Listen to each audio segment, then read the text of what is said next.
पिता और पुत्र और पवित्र आत्मा के नाम पर आमीन। ख्रिस्त में प्यारे भाई और बहनों,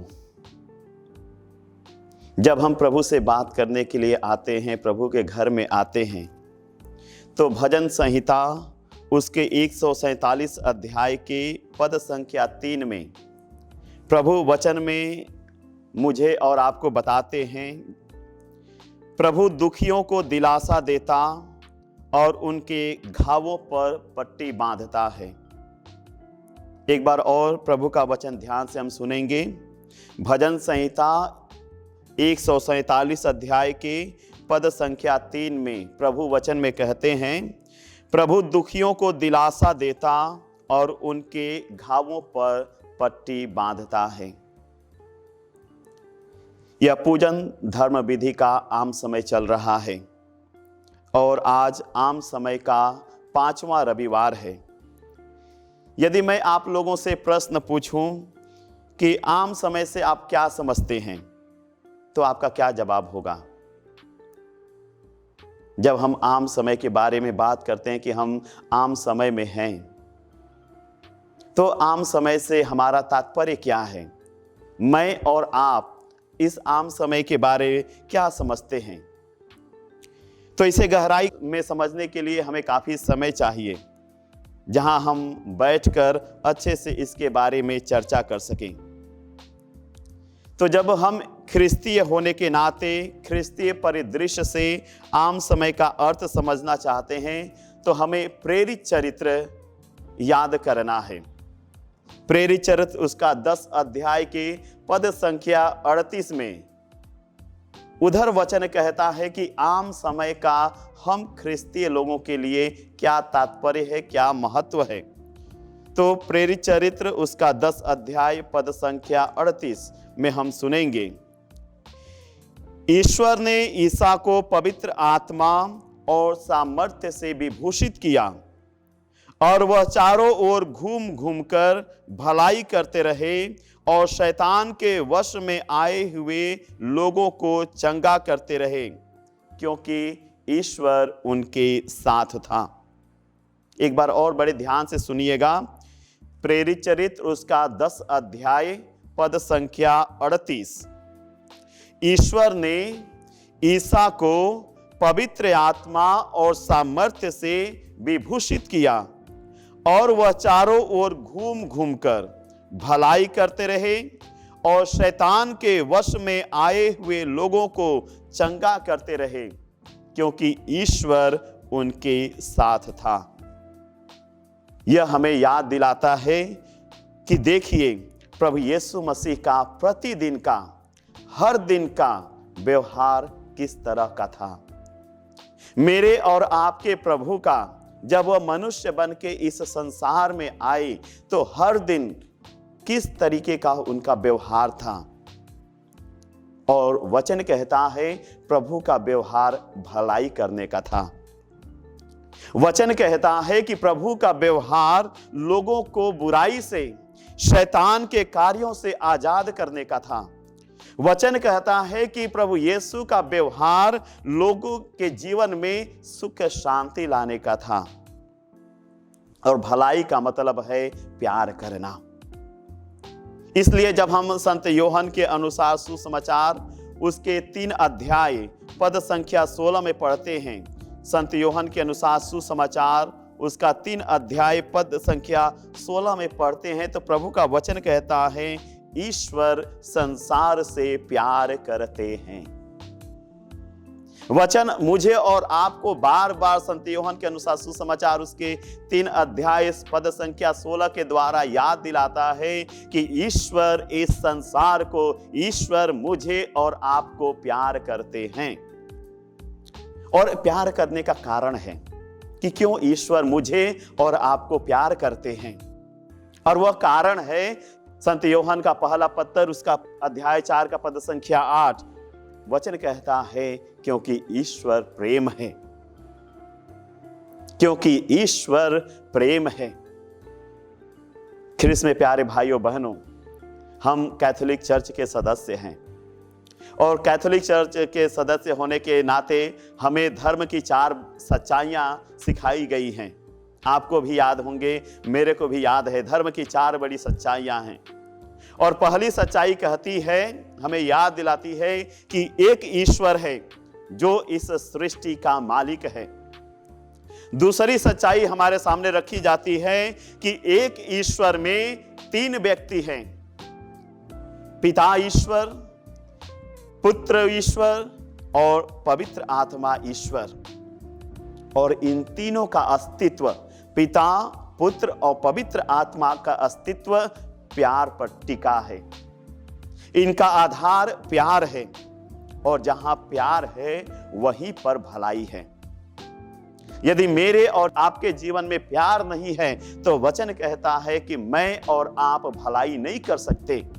इसलिए हम उस ईश्वर के सदस्य हैं, उस ईश्वर के परिवार के मालिक हैं, जहां पे पिता है, पुत्र है और पवित्र आत्मा एक परिवार है।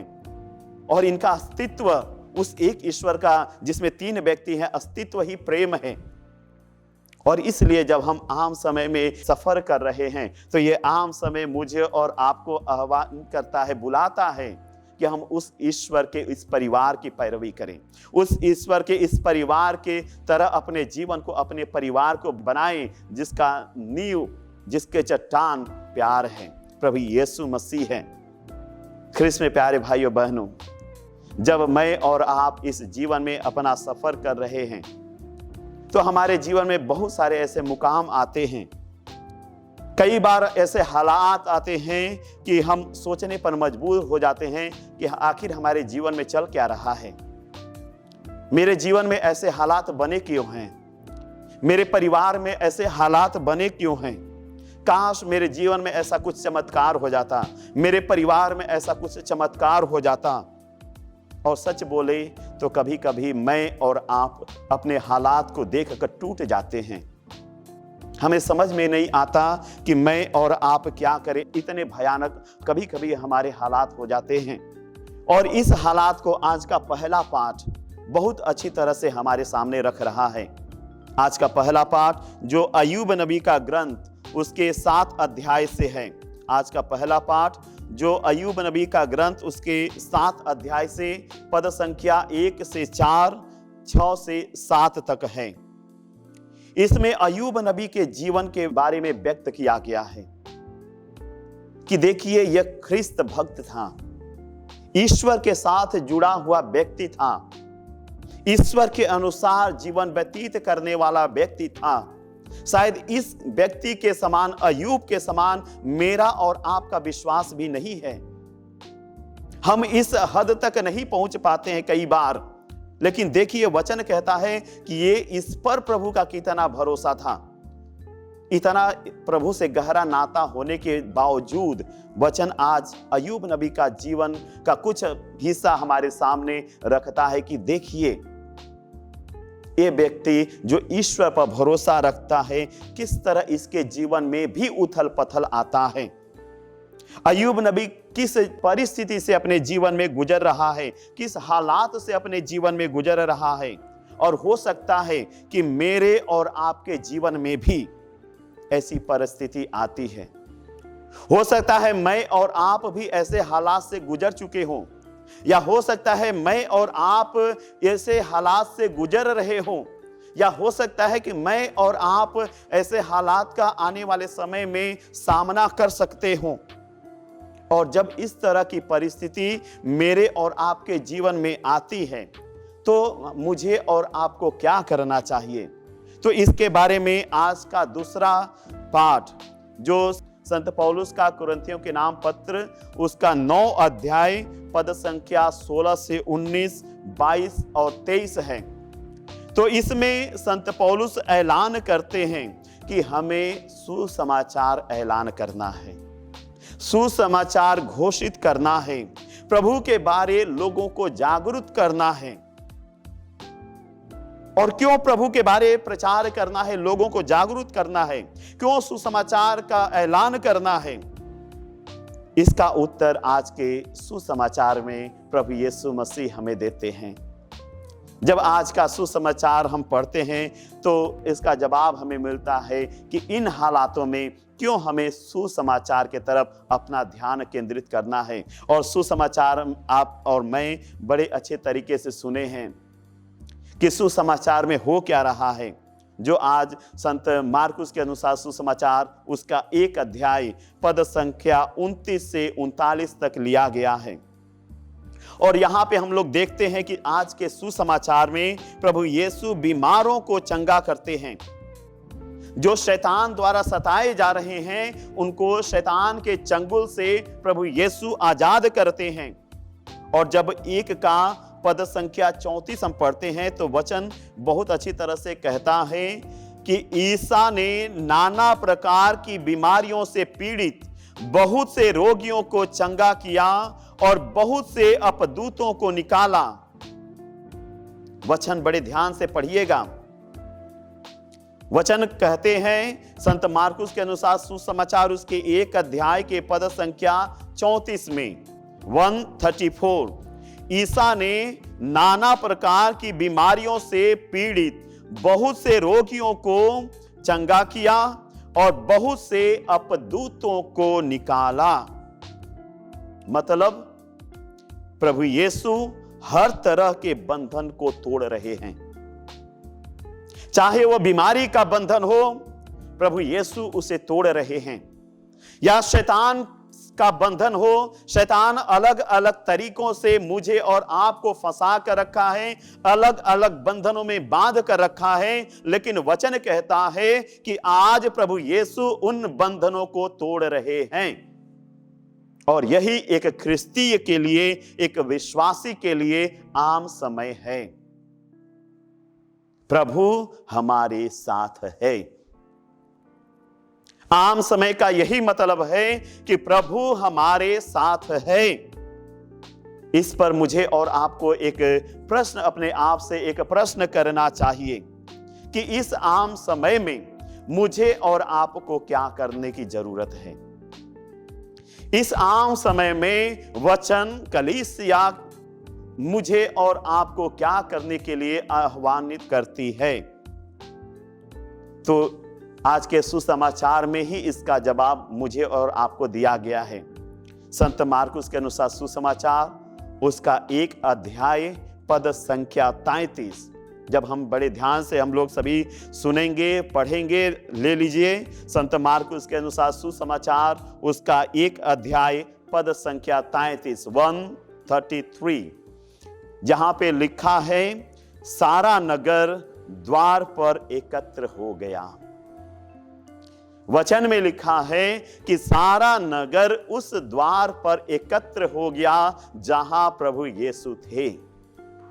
हमें प्रभु यीशु के दर पर, प्रभु यीशु के पास आने की जरूरत है। हमें प्रभु यीशु के घर में आने की जरूरत है। जब हम प्रभु यीशु के पास आएंगे तो हमारे हालात बदलेंगे, क्योंकि आपके लिए, मेरे लिए प्रभु की यह इच्छा कतई नहीं है, प्रभु की यह योजना कतई नहीं है कि हम परेशान रहें। प्रभु की यह योजना कतई नहीं है कि हम दुख तकलीफ में रहें। प्रभु की योजना कतई नहीं है कि हम शैतान के वश में रहें, शैतान अलग अलग तरीकों से मुझे और आपको परेशान करे। यह प्रभु की योजना मेरे और आपके लिए नहीं है।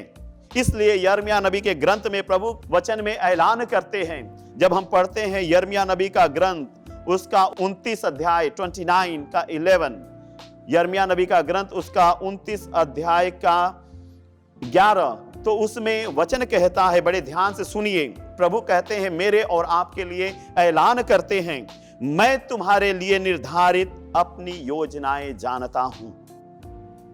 प्रभु कहते हैं, सुनिए, बड़े ध्यान से सुनिए, कि मैं तुम्हारे लिए निर्धारित अपनी योजनाएं जानता हूं।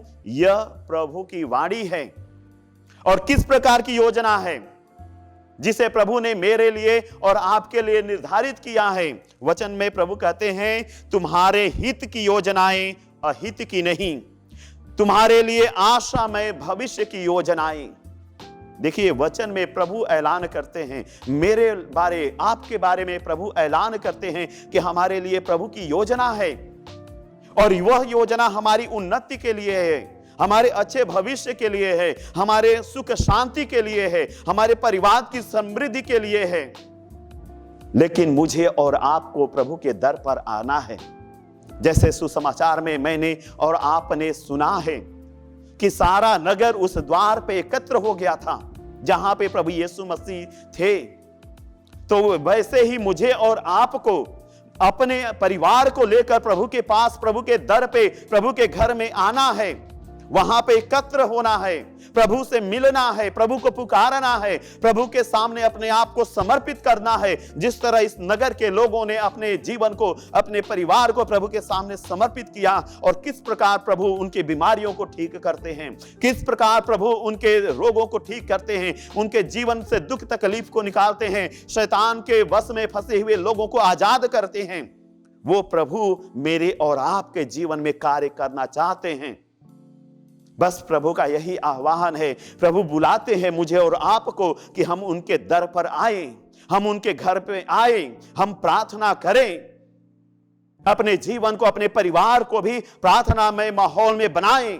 और देखिए कैसे प्रभु और मेरे जीवन में, आपके जीवन में कार्य करते हैं।